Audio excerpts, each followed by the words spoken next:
What's up, Brooklyn? Thanks for tuning in to tonight's special B-side. I'm your host, Norman Edwards, and today we have a treat in store for you all. With a career that spans 4 decades in jazz, funk, and R&B circles as a style innovator, Chuk Fowler has accompanied many legendary artists such as Harry Sweet's Edison, Hank Mobley, and Leon Thomas, to name a few. His artistry as a performer parallels his commitment as a music educator. He's here with his band Higher Energy, ready to give us some smooth tunes to vibe with and to share his thoughts on art, culture, and music. So stay tuned and keep it locked here for one spiritual concert.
All right, gentlemen, swinging.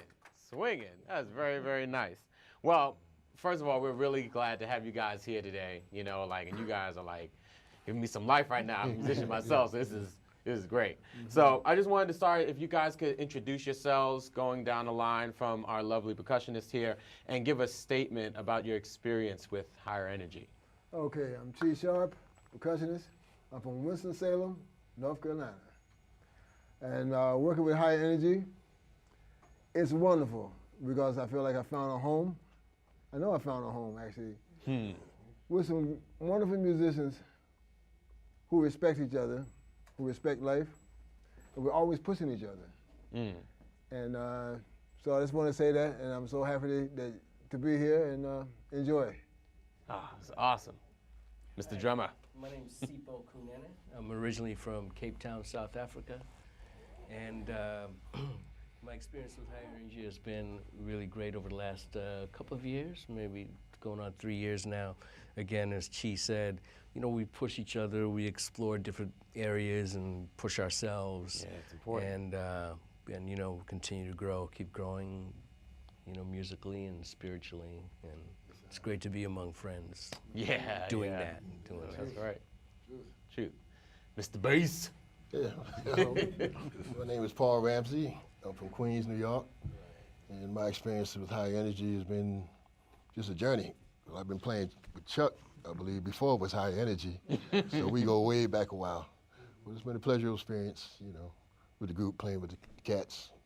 It's been nice, Yeah. pleasurable. Oh, beautiful, beautiful. Cambridge Heights, Queens, right over All here. right. All right. Yeah. All right. And of course, Mr. Chuk Fowler. Tell us Indeed. a little bit about yourself, and you know, in fact, also to add to that, if you could tell us how you came up with higher energy, like what that name means. Well, great. Thank you. Where do we start? I'm Chuk Fowler. I was born and raised in Harlem. Hey. And coming up, there was a spirit that was there. And to watch people with, you know, grow up with character, with respect, was something that impressed me. That coupled with really believing in the healing power of music. And that was a commitment, and that's what became the foundation for higher energy. So I'm honored to be with my fellow musicians, brothers, and that it's founded on, shall I say, consciousness, spirituality, and a commitment to contribute to our community. Absolutely, and I think today the community definitely needs that. You know, everything that's going on with the world and stuff, like having, you know, having that hits right here. Indeed. So I really do appreciate that. And what was some of the music that you guys were listening to growing up, starting with percussionists? Oh, blues, you know, well, my family, we had a group, and so we played cover tunes with R&B. But, you know, listening experience was blues, jazz. I used to listen to Radio La Habana, Cuba. Hey. Yeah, you know, because then, I'm not going to say how long ago, but then, the radio, the regular radio, you can get Havana, and, you know, in North Carolina, during the daytime, well, still, you can hear it. But at night, it's clear as a bell, you know? And my folks would say, hey, what you doing listening to that? You know, you don't know what they're saying. No, I'm listening to the music. Okay, it's cool. You know, you listen to the music, and what they were talking about was propaganda anyway, so it didn't really matter. So it was just, so that's what I listened to a lot of. You know, Awesome. You know? Awesome. Mr. Drummer? In my household, we listen to a lot of South African music. Miriam Makeba, Hugh Masekela, Abdullah Ibrahim, other South African artists not as well known.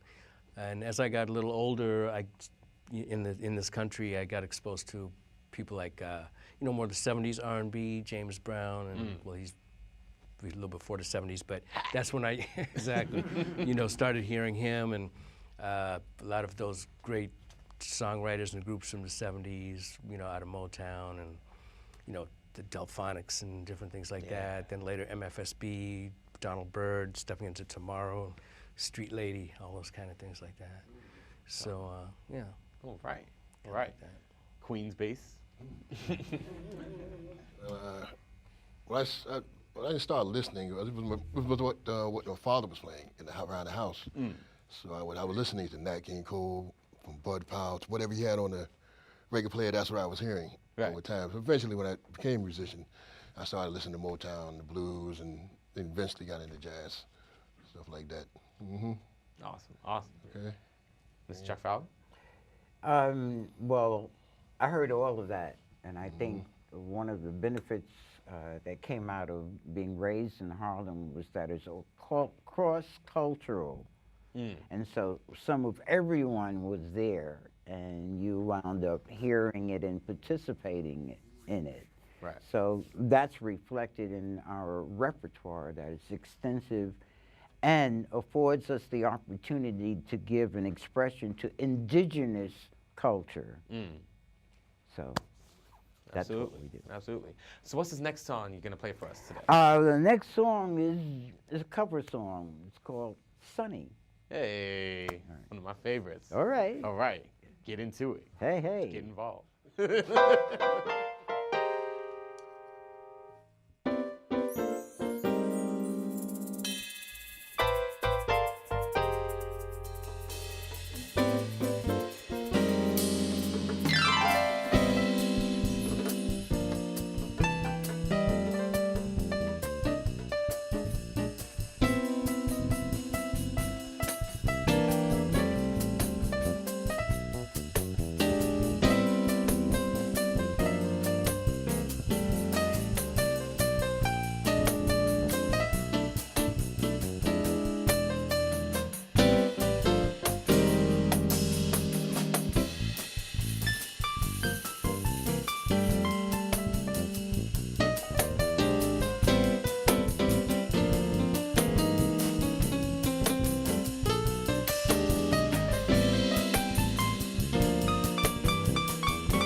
Oh, beautiful, guys. Beautiful, beautiful.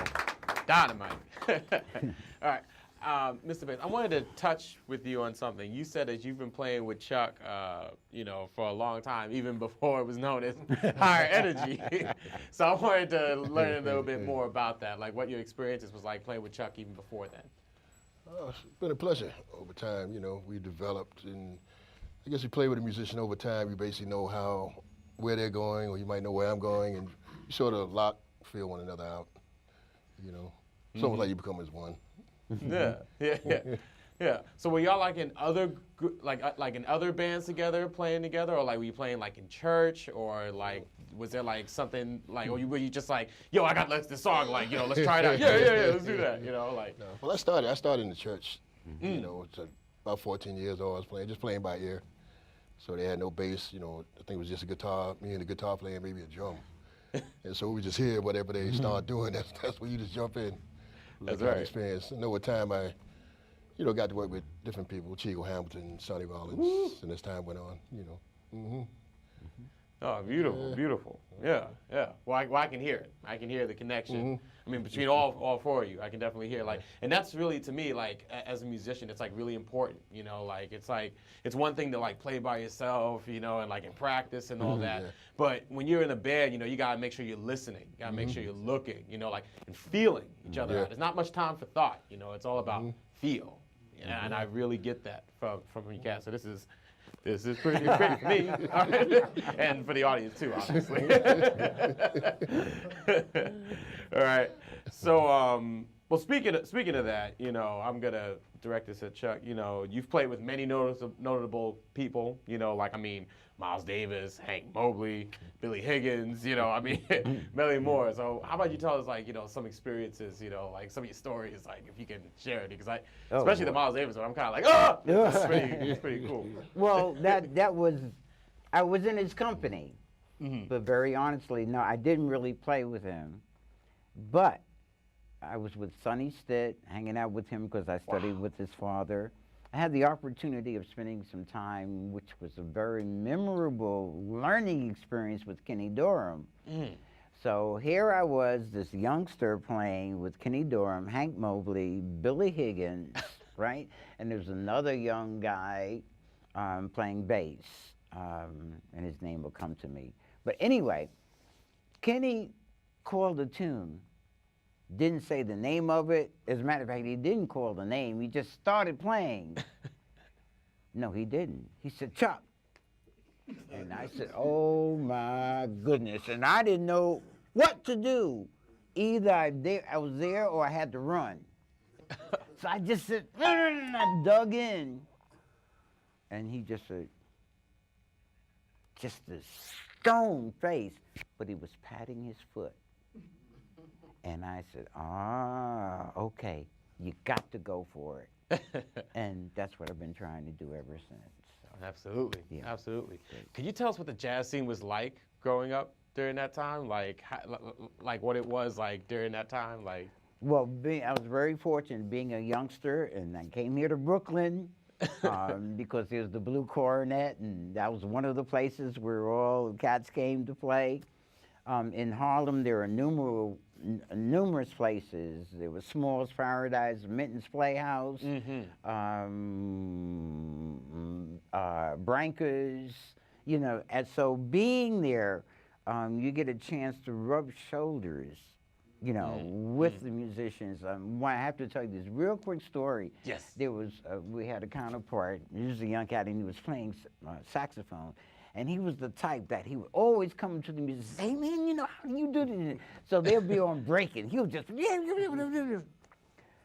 So we grew up together, and a couple of years went by, and I ran into him, and he said, Chuk, I got it, man, I got it. I said, what, baby? He said, you just have to play, man. You just got to play. That was the whole big secret, so it was really something. Yeah. That's it. That's good advice. So why don't you tell us about the next tune you guys are going to play for us? Okay, the next tune is called Solar. Hey. Da-da, speaking of Miles. All right. All right. That's Great. right. So it'll All be right. a pleasure. Right. Take it away, gentlemen.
Hey, man. Everything is all right. Uptight, out of sight. All right. That's right. I heard it. That's all right, man. Really good, y'all. Really, really cool. I want to ask a question to the drummer now.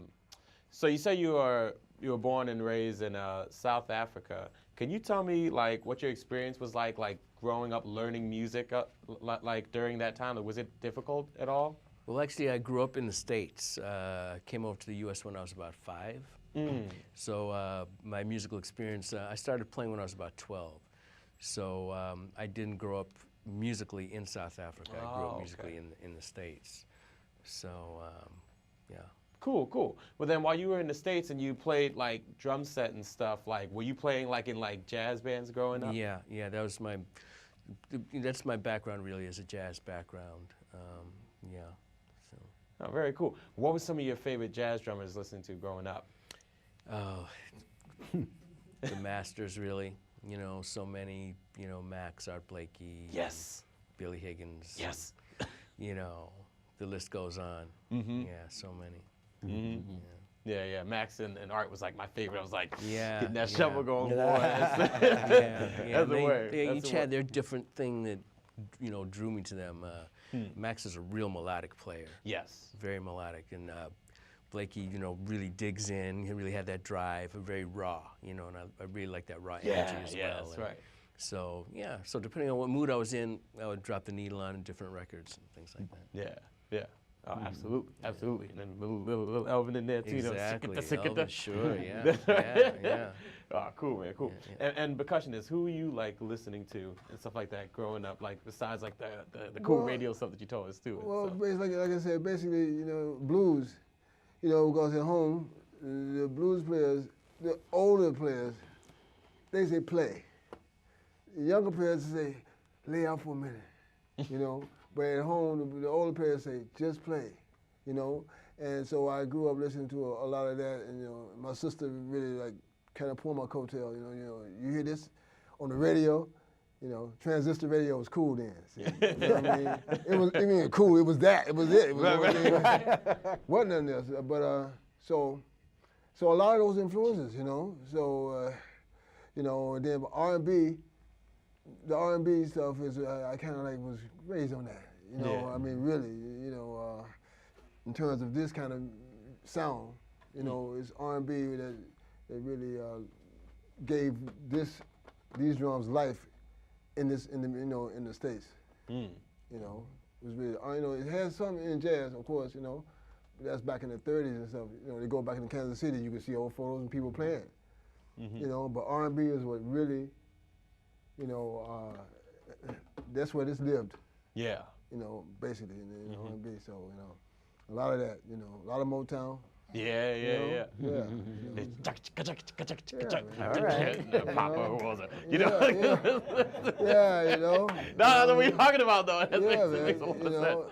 And Chi, when did you learn the time to learn all these other like percussion awesome toys? Well, and I stuff? grew up, my family, we had a group, and that group was together 14 years. You know, our family and people in the neighborhood. You know, so we was together 14 years. I used to ask my mother and father, how could you stand all this music down in the basement? Well, they played too, but how could you stand all that? They said, well, we knew where they were. They were downstairs. You know, when you don't hear nothing, it's like, what y'all doing down there, you know? Where y'all, you know, so, you know, yeah, man. So I kind of, you know, I kind of lucky. I grew up on the road, basically, you know, grew up in nightclubs, basically, you know. The club owners knew I was too young, so on break, I had to go and sit in the corner, you know, and, you know, during break, because you're not supposed to, because it was very strict, like in Kansas City, and places, it was really strict, you know, and they lose it, you know, but, you know, I had an afro, had a beard, but they knew I was too young, the club owners, you know, but when they wasn't there, anyway, yeah, that was it, yeah, so, yeah. Oh, that's very cool. That's very cool. You know, is that still considered like a djembe, the small brown drum? Oh, or this is a djembe. It is? Yeah, Okay. they both are. Right. But this is really original. This is This is antique. So this is like about maybe 100 years old. Wow. You know, and this is probably was carved a year ago or two. You know, but they're both djembes, but one really comes out of the interior of the country. You know, for example, Guinea and Mali, but this really is from Guinea. Wow. This is also, but this is a modern version, and this is, like I said, it's from the interior. So everything in the interior is smaller. Drums are smaller, people are smaller, houses are smaller. You know, everything is smaller in the interior. You know, but yeah, it goes. You know, yeah, and these are sewn on. And we sew these on. This has no metal and this has metal. You know, right. that's another discussion. But yeah.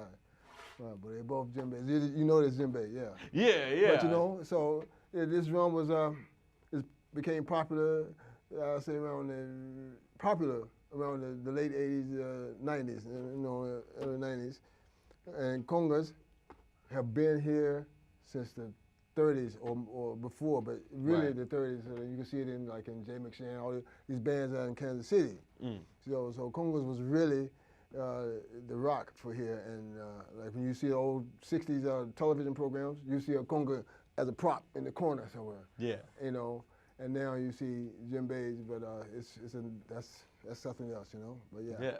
Yeah. Well, it sounds awesome. I thought it was so cool since it was like sitting right there, so I had to ask about it. All right. So Chuck, why don't you let us know about the next tune you guys are doing? And I understand you have a guest. Yes, absolutely. First of all, you know, we have a commitment to give support to different artists. And so we have the opportunity to invite guests. And so we have with us a very wonderful singer in the person of Mr. Coby Knight. So our next selection, we'd like to call Coby to come on out. I'm gonna give it up for Coby, ladies and gentlemen. Yeah. All right, gentlemen, go to work. And it's no secret.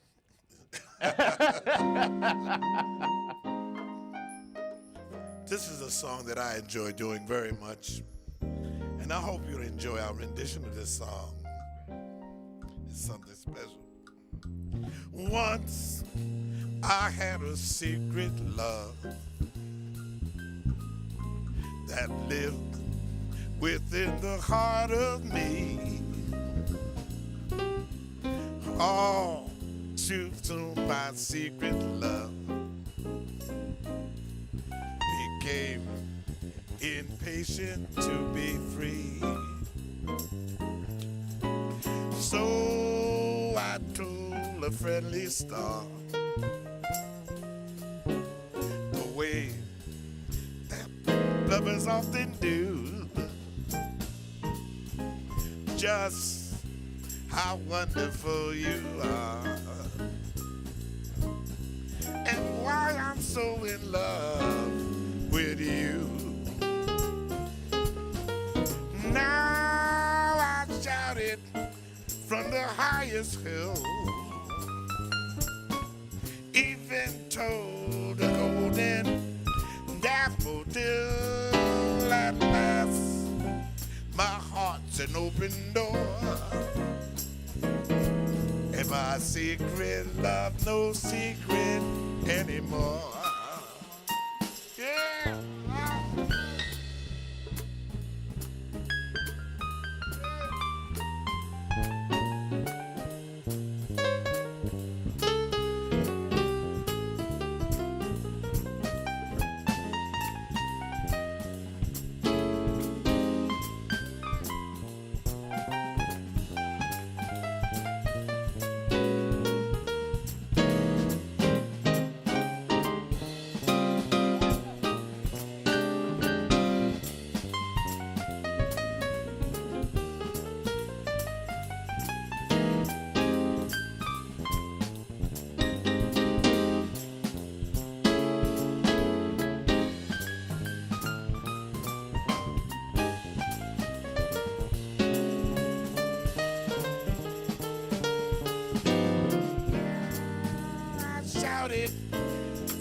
highest hill.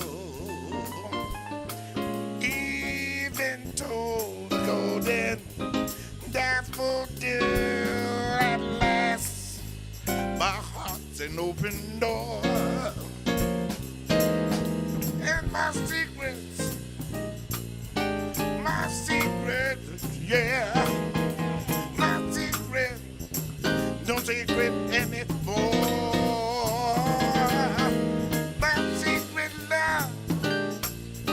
My secret love, love, my secret love, no secret anymore. Yeah, yeah, yeah. Thank you so much. Thank you. Thank you.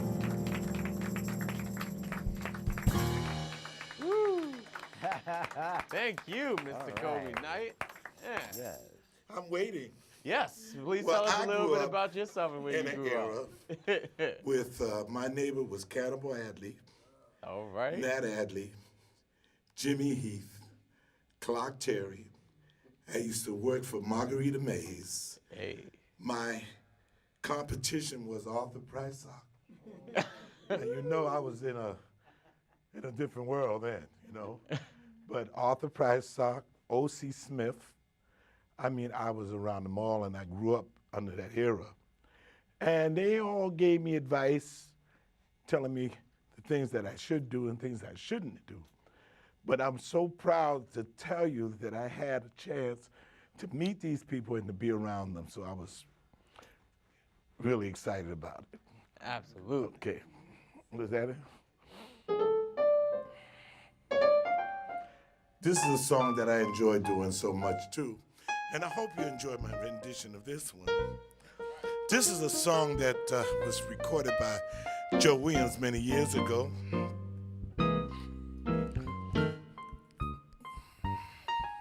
Every day I have the blues. Every day I have the blues. Talking about hard luck and trouble, baby. You know I had my share. Nobody loves me, and nobody seems to care. Nobody loves me, nobody seems to care. Talking about hard luck and trouble, baby. You know I had my share. The eagle flies on Saturday, baby. I go out the place and I pray. Eagle flies on Saturday. Sunday I go to church and I get down on my knees and I pray. Lord, I say, Lord, have some mercy on me. Lord, Lord, Lord, Lord, Lord, Lord, Lord, Lord, Lord, Lord. When I get down on my knees, I stay and I pray. Nobody loves me. Nobody seems to care. Nobody loves me. Nobody seems to care. Talking about hard luck and trouble. You know I had my share. Yeah. Yeah. Yeah. Yeah.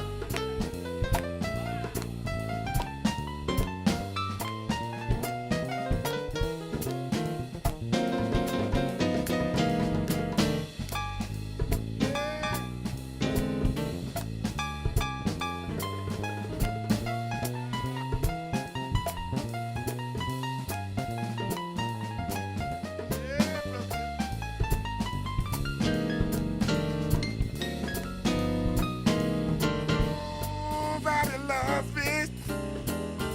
Nobody seems to care. Nobody loves me, Lord. Nobody seems to care. Talking about hard luck and trouble. You know I've had my share. Oh, the eagle flies on Saturday and Sunday, baby. I go out and I pray the Lord. Eagle flies on Saturday. Sunday I go to church and I pray. Talking about hard luck and trouble. You know I had my share. All right, Brooklyn, let's go. Every day I have the blues. Every day I have the blues. Talking about hard luck and trouble, baby. You know I had my share. Yeah. Thank you so much. Thank you. Love you, Brooklyn. Thank you. Thank you. Thank you, Mr. Coby Knight. Woo! Oh, that was great. That was a woo! Like, you know, like there's some more energy up in here. All right, you guys are all right, man. This is great. So, thank you. All right, so you guys worked on 3 projects together, Up From the Roots, It Feels Good to Feel Good, and Homage. Which was the most memorable making? I would probably have to say It Feels Good to Feel Good, our most recent one.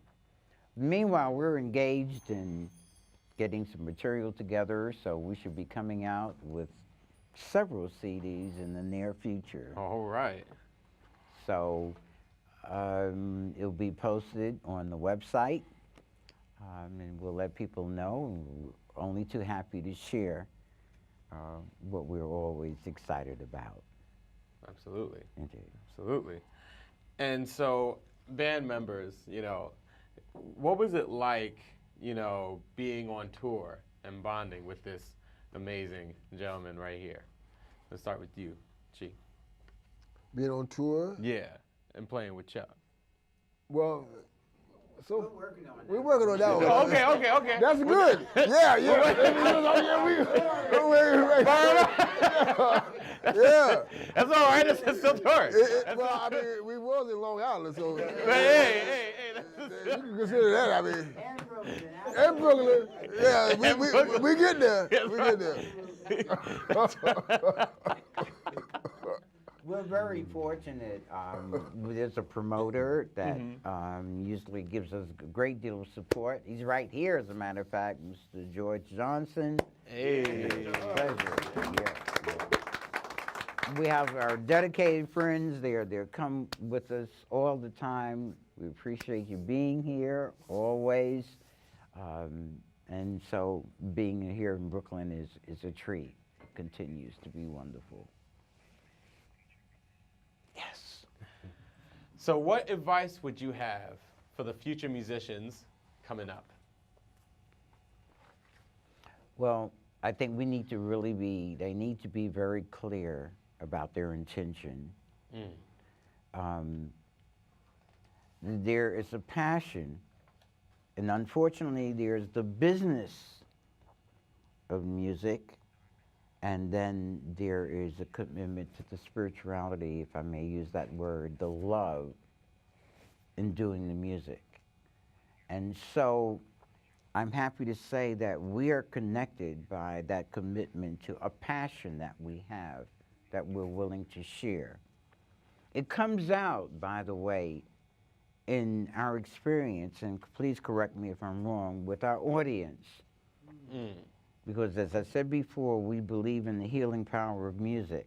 Right. And we have seen people come in walking with a cane, and during the course of the evening, see them get up out of their chair and dance. That's right. And when we see that, we know that we're making a contribution. There's no amount of money that can really facilitate that. We still need to get paid, but, you know. But that's the bond and that's the commitment. And so I would say for any upcoming musician, artist, that they should understand that.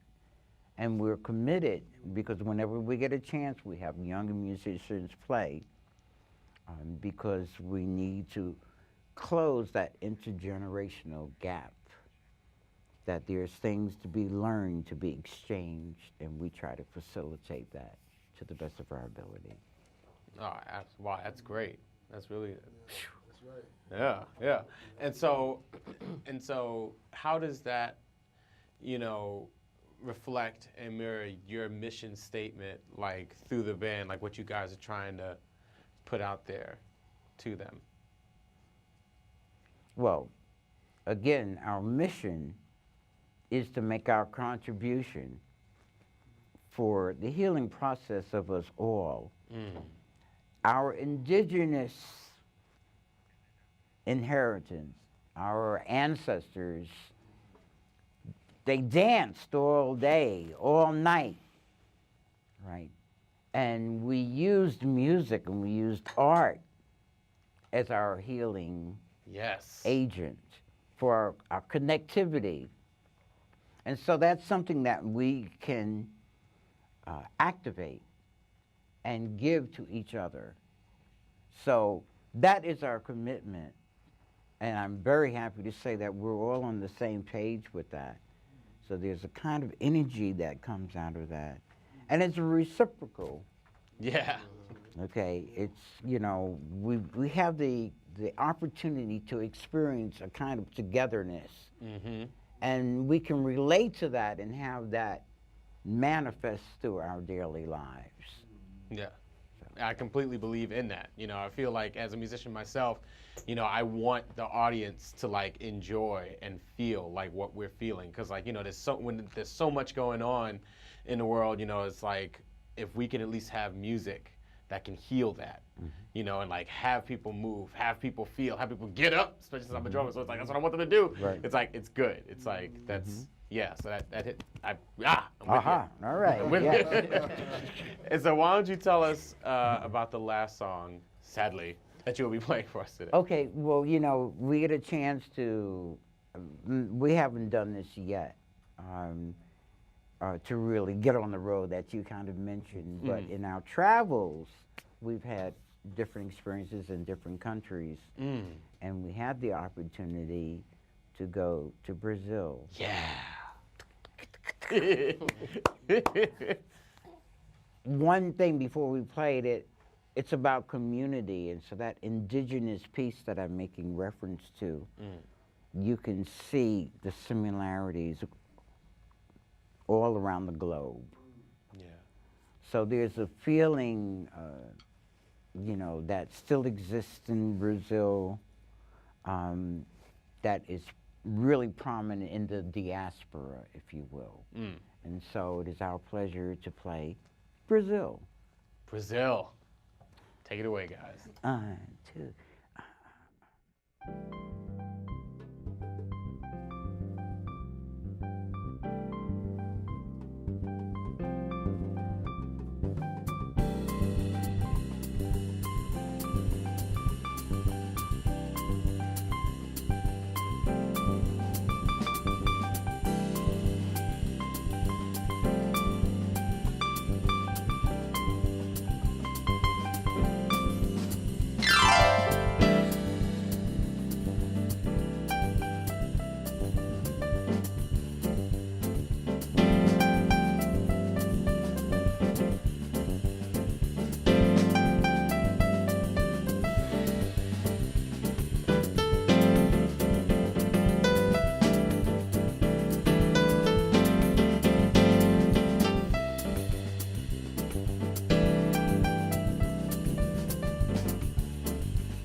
Well, on that note, it's time for tonight's show to come to an end. Aw. But once again, I just want to thank Chuk Fowler and Higher Energy for coming here and just throwing down, all right? So catch this and all past episodes at the BRIC TV YouTube page, all right? I'm Norman Edwards, and thanks for hanging with us tonight, Brooklyn. We'll see you next time. Good night. Peace.